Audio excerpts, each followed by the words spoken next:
Ibu-ibu yang dimuliakan oleh Allah, Allah berfirman, wa haramun ala qaryatin, maka haram atas penduduk negeri.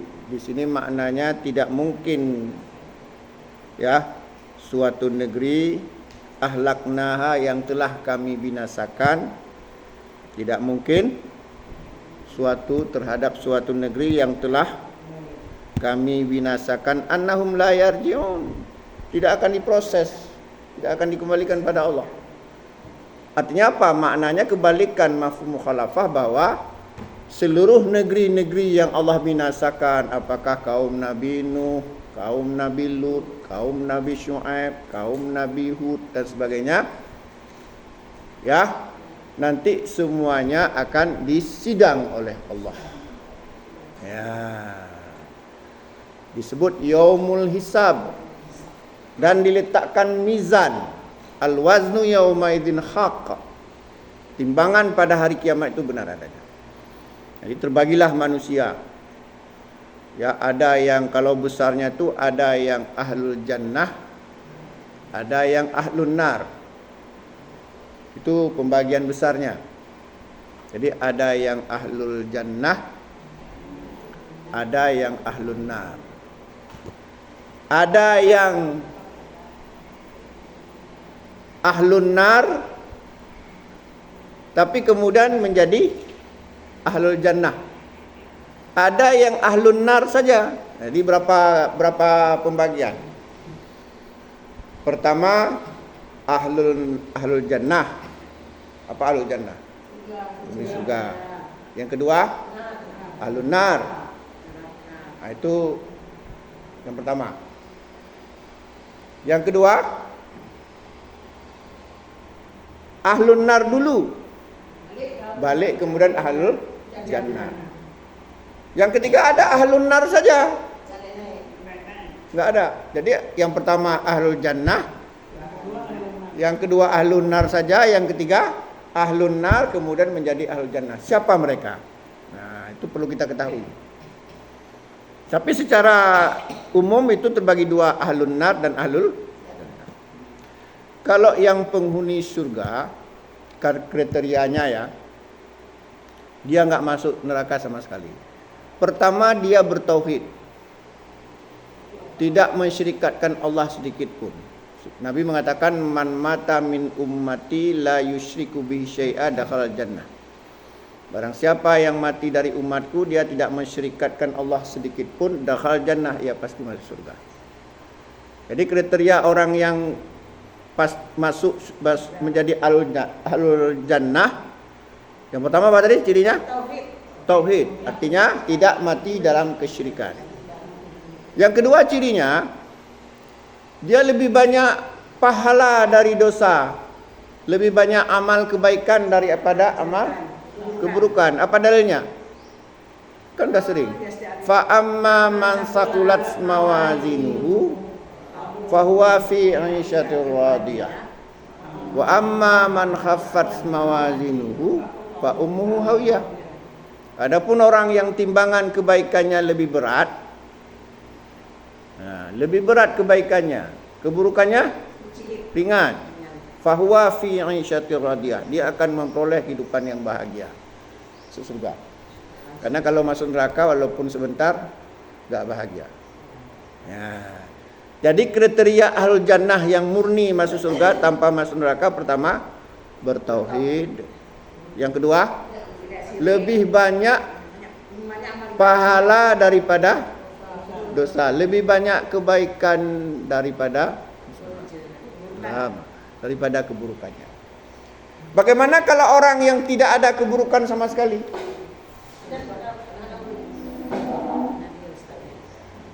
Kan surga itu juga ada tingkatannya. Kayak hotel ada bintang-bintangnya. Orang yang banyak sekali pahalanya, dosanya hampir enggak ada, ringan kali mungkin setengah on, ya tempatnya berbeda dengan orang yang dosanya mungkin setengah kilo. Nah, ya. Itu yang pertama. Jadi ciri penghuni surga itu apa? Ada dua tadi. Pertama, bertauhid. Apa maksud bertauhid? Tidak mati dalam kesyirikan. Mengesahkan Allah, tidak mati dalam kesyirikan. Yang kedua, cirinya? Tidak syirik, Ustaz. Ya, maksudnya kalau untuk menjadi ahli jannah kan ada dua. Banyak amal ibadahnya. Nah, makanya ibu-ibu perbanyak amal ibadah. Itu ciri penghuni Surga. Nah, sekarang ciri penghuni neraka gimana? Dia nggak akan masuk surga.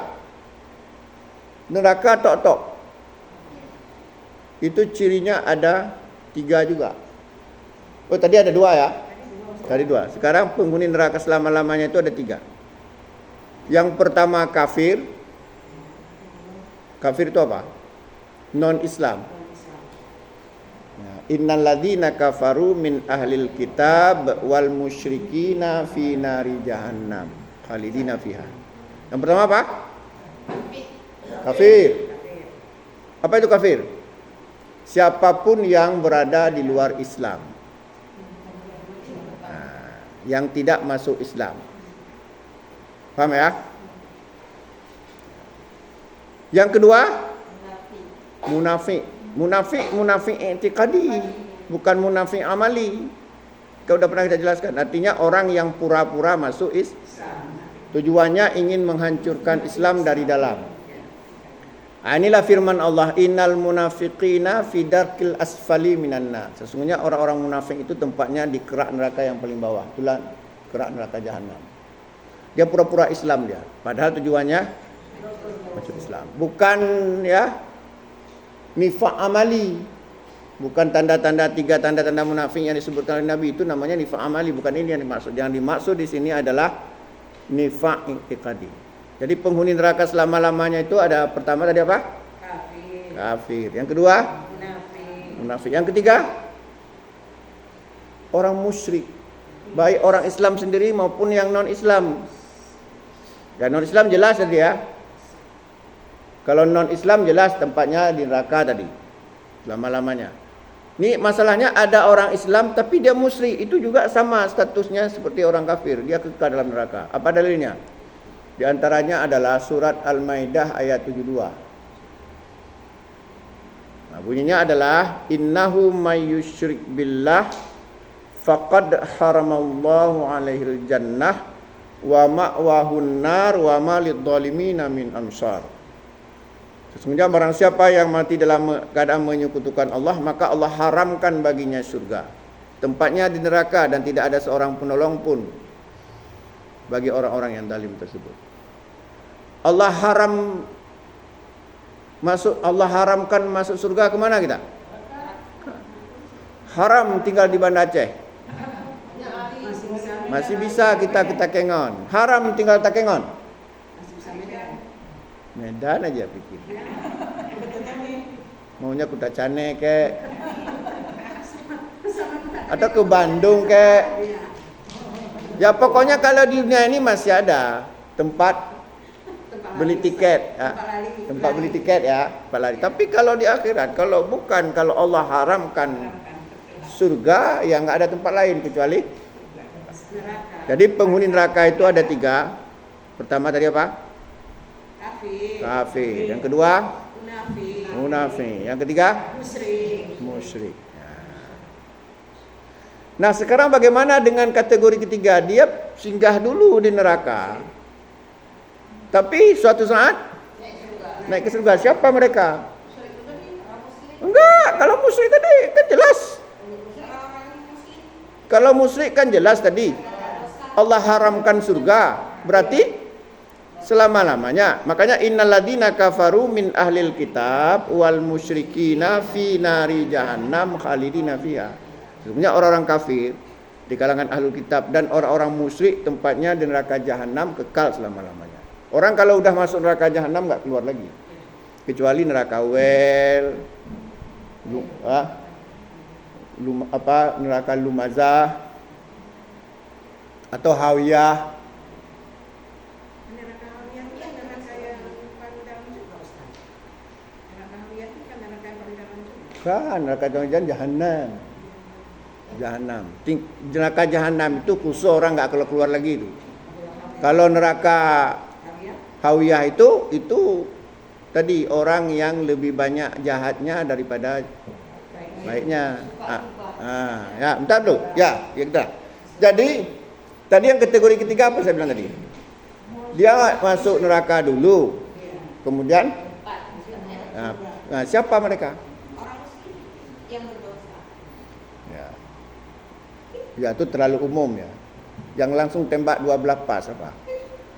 Orang kan tadi, orang yang lebih banyak dosanya daripada pahalanya kan tadi sudah jelas.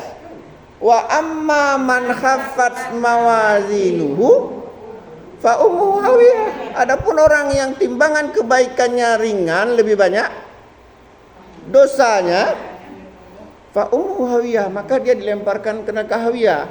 Tapi enggak kekal. Kenapa? Karena dia bukan musyrik tadi, bukan kafir, bukan munafik i'tiqadi. Sebaliknya kalau amalan kebaikannya lebih berat, langsung surga. Nah, itu dia. Nah, sekarang kita di mana? Kok? Nah, kalau ke surga tadi apa cirinya tadi? Syaratnya? Pertama, jangan sedikit pun menyekutukan Allah. Jadi kalau Ustaz bilang jangan pakai jimat, jangan pakai jimat. Ustaz bilang jangan pergi ke dukun, jangan pergi ke dukun. Ustaz bilang jangan yakin-yakin hal-hal yang berbau syirik, seperti pesiju misalnya. Ya. Pokoknya keyakinan-keyakinan yang kadang-kadang tanpa sadar itu percaya kepada selain Allah. Ya, yang memberikan manfaat dan kemudaratan. Karena bertentangan dengan ayat wa ayyamsaskallahu bidurin fala kashifa lahu illa huwa wa ayyuridka bi khairin fala radda li fadlihi. Jika Allah menginginkan satu kemudaratan kepada seorang hambanya, tidak ada yang dapat menghilangkannya kecuali Allah. Ini kita meyakini dengan ritual-ritual tertentu bisa menghilangkan kemudaratan. Itu namanya sudah membuat niddan, tandingan bagi Allah. Kalau Ustaz bilang jangan percaya kepada ramalan-ramalan nasib, ya seperti zodiak misalnya, nah, ramalan cari jodoh, lihat dulu tanggal lahirnya, itu tidak ada ajaran Islam seperti itu. Ada burung-burung yang berteriak-teriak. Tatayur. Kenapa? Karena itu kelihatan sepele tapi membinasakan kita. Kata dia apa? Itu termasuk syirik. Nah, Nabi mengatakan tadi apa? Allah berfirman tadi dalam surah Al-Maidah ayat 72 apa? Innahu may yusyrik billah faqad haramallahu 'alal jannah wa ma'wahun nar. Sesungguhnya barang siapa yang menyekutukan Allah, maka Allah haramkan baginya surga, tempatnya di neraka. Jangan misalnya kita percaya kan kalau pelihara burung ini nanti luas rezeki, mudah rezeki, itu kita sudah syirik, sudah menuhankan burung itu. Nah, ya, ini kalau kita salah pelihara barang burung-burung atau binatang tertentu, hoki katanya, bisa mendatangkan keberuntungan, itu bisa itu jatuh ke syirik. Ya, pakai jimat. Diyakini kalau pakai jimat makin cantik kita. Ya kalau pakai jimat, kalau pakai jimat, kalau pakai cincin misalnya harganya 500 juta ya menambah kegantengan bukan karena pengaruh kekuatan gaib, ya memang karena cantik cincinnya. Biasa Mbak Dukun pakai itu kan, cincinnya kan. Mbak Dukun. Kenapa enggak bilang Raja Salman ke enak juga kita dengar. Ya, bilanglah Raja Turki atau apalah kan. Ya udah. Nah, itu ya. Jadi itu ada ketiga. Nah, jadi kalau ingin menjadi ahlul jannah, pertama jaga jangan sampai menyekutukan Allah. Jangan pakai jimat, karena Nabi mengatakan man ta'allaka tamimah faqad asyraka. Barang siapa yang menggantungkan jimat, sungguh dia telah syirik. Gantung-gantung tulisan arah Arab segala macam, termasuk ayat Al-Quran enggak boleh. Karena ayat Al-Quran diturunkan bukan untuk jimat. Huwa lilladzina amanu hudan wa shifa. Al-Quran itu diturunkan bagi orang yang beriman sebagai petunjuk dan penyembuh dari penyakit jiwa. Penyakit jiwa bukan penyakit fisik. Bukan kalau ada Hiasan kan apa bangsa? Yang lukis-lukis itu ya ada. ah, Kain masjid itu kan ada ukur. ah. Kan boleh tuh. Karena nanti. Ya masalahnya sebenarnya Al-Quran itu bukan untuk itu. Untuk kita Al-Quran itu diturunkan untuk hidayah. Kita baca, kita amalkan, bukan untuk perhiasan. Ya kan? Ini ditulis-tulis, kadang-kadang tak jatuh, tai-tai cicak mukanya, tanggung jawab. Mau kita tanggung jawab itu. Ayat suci Al-Quran diein sama cicak. Ya. Sekarang dibuat berulang lagi ayat kursi itu. Itulah, jadi maksudnya inilah kita kadang-kadang kan umat manusia. Saya bukan mengatakan nggak boleh, tapi kita lihat dululah tujuan fungsinya apa. Al-Quran itu fungsinya yang untuk ngaji seperti ini, untuk menyembuh penyakit jiwa, bukan untuk hiasan-hiasan. Kadang-kadang kan tak taruh hiasan, walaupun pakai kaca, tapi kan jatuh juga tai-tai cicak itu segala macam. Apa salahnya kalau misalnya hiasan itu gunung gurute atau pulau nasi, atau misalnya apalah. Jangan salah paham ya, saya bukan mengatakan tidak boleh. Ini kan kaligrafi dia, maksudnya kadang-kadang bukan Al-Quran, dia apa ya, sebagai Lebih-lebih lagi kaligrafi ya Al-Quran itu udah kayak mana-mana bentuknya sudah. Jadi sudah lebih tinggi sininya daripada artinya. Kadang-kadang ya dibuatnya celok-celok, akhirnya kita susah membacanya. Nah, sekarang coba perhatikan. Allah berfirman dalam surat Al-An'am ayat 125. Coba buka. Al-An'am 125. Fusilat 44. Fusilat 44. Fusilat ayat 44. Fusilat ayat 44.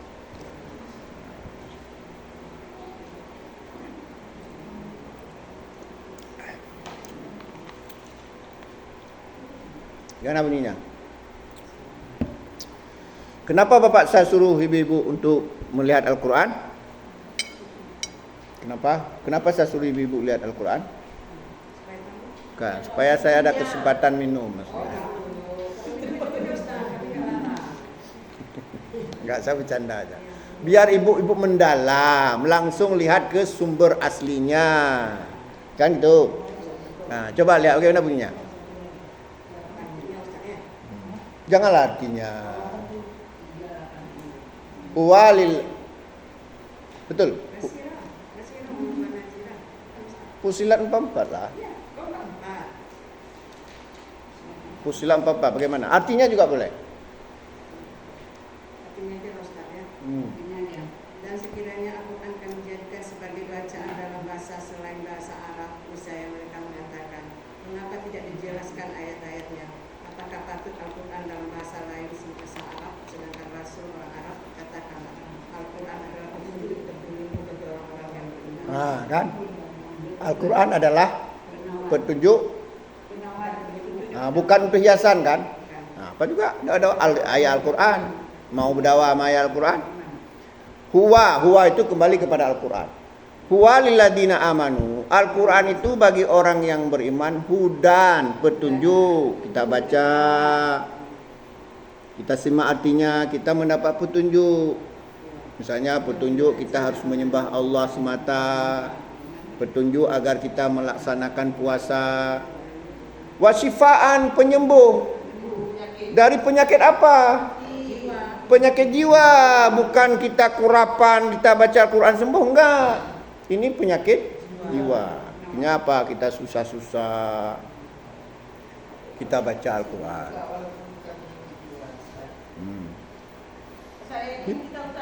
Bisa tapi tidak langsung. Contoh gini, ketika hati kita tenang karena membaca Al-Quran, makan pun jadi enak, akhirnya timbullah kekuatan kita, sehingga penyakitnya kabur. Itu namanya tidak langsung. Kalau langsung enggak lah. Ya paham ya? Langsung maksudnya misalnya ada penyakit sini itu sembuh, enggak. Itu Ini Al-Quran ini bisa menyembuh penyakit fisik secara tidak langsung. Nah, misalnya contoh, ketika kita baca Al-Quran kita senang, maka penyakit pun segan, ya kan? Ya, kan itu.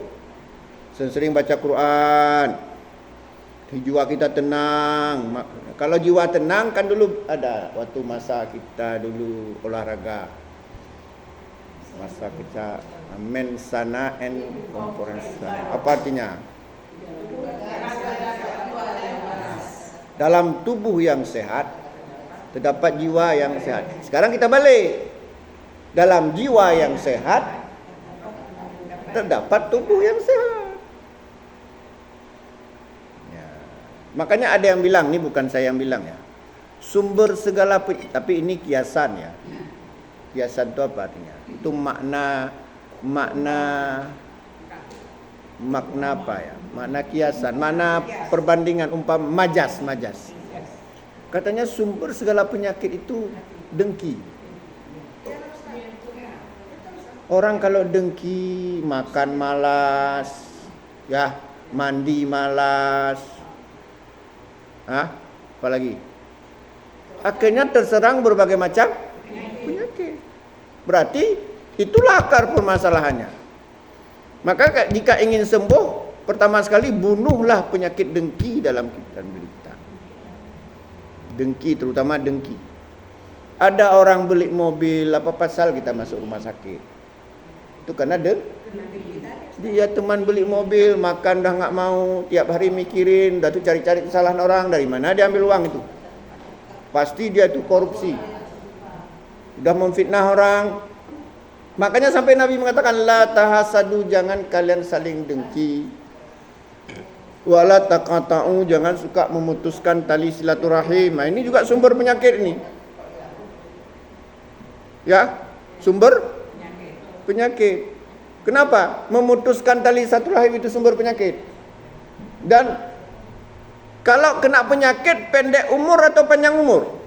Pendek umur. Nabi mengatakan, man ahabba ayufsatalahu fi rizqihi wa yunsa'alahu fi asarihi falyasil rahimahu. Barang siapa yang ingin diluaskan rezekinya dan dipanjangkan umurnya, maka hendaklah bersilaturahim. Berarti kalau kita memutuskan silaturahim, pendek rezeki dan pendek umur. Kenapa pendek umur? Karena penyakitan. Berarti dengan kita suka memutuskan tali silaturahim, penyakitan. Kenapa memutuskan tali silaturahim? Karena dengki. Jadi sumbernya memang dengki. Dengki itu kadang-kadang nampak pada wajah. Ada teman beli baju baru, ada temannya beli Honda baru, ada temannya beli mobil, akhirnya mukanya nggak pernah jernih, fresh. Dia disiksa oleh perasaan dia sendiri. Makanya orang yang punya penyakit dengki nggak akan pernah bahagia di dunia, walaupun dia berkuasa, walaupun dia banyak uang. Kenapa orang miskin bisa wajahnya secerah bulan purnama? Karena nggak ada dengki dia. Apa ada dimakan? Nggak ada dia. Nggak pernah dia menyalahkan orang lain. Nggak pernah dia cemburu pada orang lain. Makanya tidak salah ketika ada orang sumber segala penyakit itu dengki. Nah, mulai sekarang coba lawan dengki apa? Redho, ikhlas. Redho. Artinya ketika teman kita mendapat kesenangan, kita ikut senang. Bukan teman mendapat kesenangan, kita susah.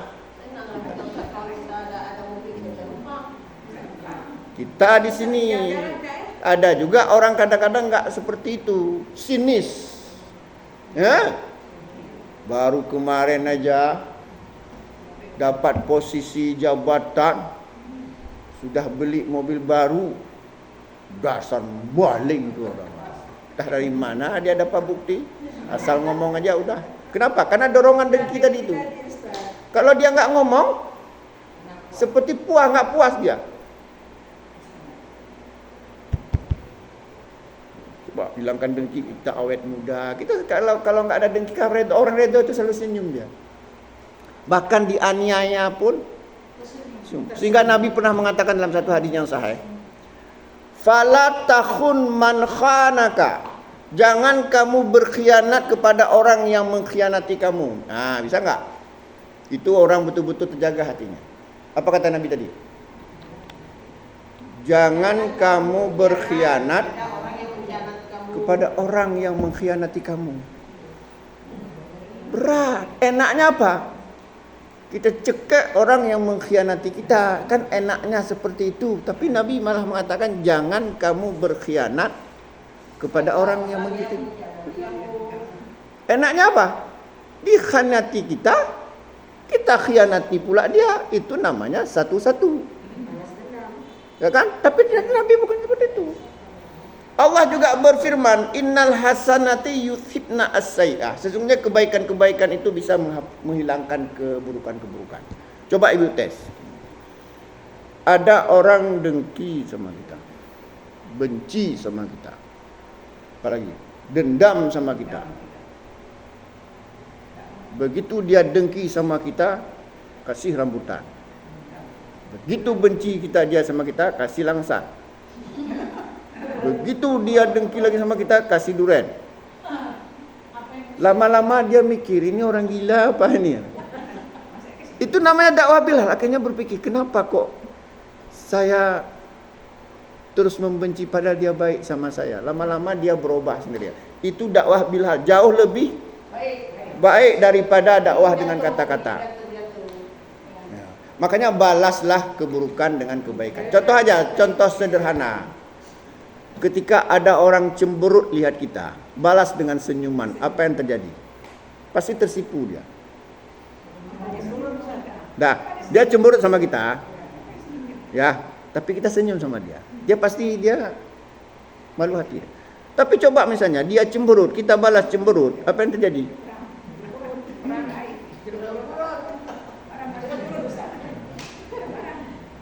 Ada orang maki kita, coba balas dengan salam. Enggak misalnya. Itu sebenarnya keajaiban, cuman kita enggak mempraktekannya. Saya pernah mempraktekkan sekali. Waktu saya masih kuliah, jumpa teman, diajaknya saya berkelahi. Macam sekolah, taloang ni. Artinya tu. Coba terjemahkan.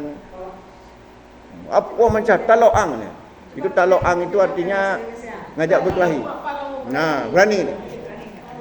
Saya jawab, karena saya sudah kuliah IAIN saat itu. Saya bilang, Assalamualaikum. Tertegang. Terdiam dia. Dia balas, Waalaikumsalam. Dah tu baik-baik lagi. Apa? Nah, ini kita enggak. Kita 1000 pun enggak mau. Jangankan kalah, 1000 pun enggak mau. Makanya enggak damai dunia ini lah. Mengalah saja kita. Kita turunkan ini. Kita turunkan ego kita. Kadang-kadang katakanlah kita benar, tapi coba kita mengaku aja salah. Itu namanya menurunkan tingkat kebenaran. Itulah makanya nggak selesai. Jangankan kalah, 1000 pun nggak mau. Inilah susah. Menurunkan. Akan terjadi keajaiban. Inilah kadang-kadang dalam rumah tangga sering terjadi. Sama-sama ego, nggak mau ngalah. Akhirnya ujung-ujungnya bercerai. Padahal kalau kita mau mengalah satu langkah. Kita aja ya, ada filsafat yang paling bagus sekali tentang filosofi menyeberang sungai. Bagaimana? Melompati sungai bagaimana? Kan harus mundur dulu kita. Kalau nggak mundur nggak bisa kita lompat sungai. Ini sungai. Kali, nggak usah sungai kali misalnya. Kita mau lompat. Kalau langsung lompat kita nggak pede, takut tempom nih. Tapi kan kita mundur dulu. Setelah mundur, loncat. Itu artinya kita mengalah aja dulu untuk menang. Makanya ada yang bilang kan mengalah untuk menang. Mengalah untuk menang. Itulah yang susah kita. Seolah-olah kalau kita ngalah hina kita, itulah salah. Justru kalau kita ngalah kita muli. Itulah kita prinsip kita. Kalah, jangankan kalah, seri pun kita nggak mau. Makanya jadilah kita maunya menang terus. Mengalah aja, walaupun kita tahu kita benar. Coba sekali-sekali kita mengaku salah. Paling tidak untuk menurunkan ego dia. Nanti kan dia mikir sendiri, sebenarnya bukan dia yang salah, saya yang salah. Kok mengaku dia salah? Bukan Bu Nurjanah kan? Iya. Makanya saya pernah bilang sama ibu-ibu, kalau ibu-ibu susah tidur, pergi ke pengajian. Hah? Enggak, maksudnya ya kalau susah tidur pergi ke pengajian, jadi enak tidurnya. Kalau susah tidur pergi salat Jumat, kan bagi laki-laki.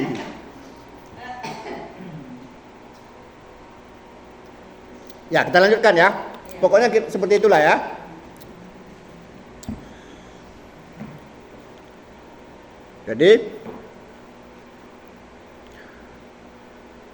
Jadi faharamun ala qaryatin ahlaknaha annahum la yarji'un.